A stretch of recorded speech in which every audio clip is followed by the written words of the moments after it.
Неколку илјади македонци и странски државјани денеска се враќаат од продолжениот празничен викенд во Грција, но на граничниот премин Богородица не очекуваат големи гужви и долготрајно чекање.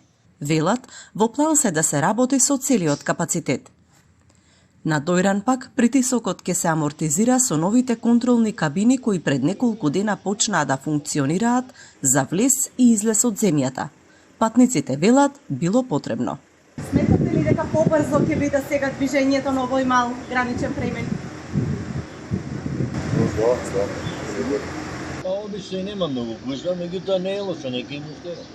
Дојран е важна точка голем број српски и други странски туристи, бидејќи преку летото тука застануваат и одмораат пред да го продолжат патот. Токму затоа и колоните честопати се долги. Граничниот премин Дојран има најголема гужва за време на продолжените викенди, но и за време на летниот период кога голем број странски туристи го користат за влез во Грција. Граничните служби велат дека денеска притисокот за влез во земјата нема да е голем, бидејќи странските туристи обично се враќаат порано од македонските.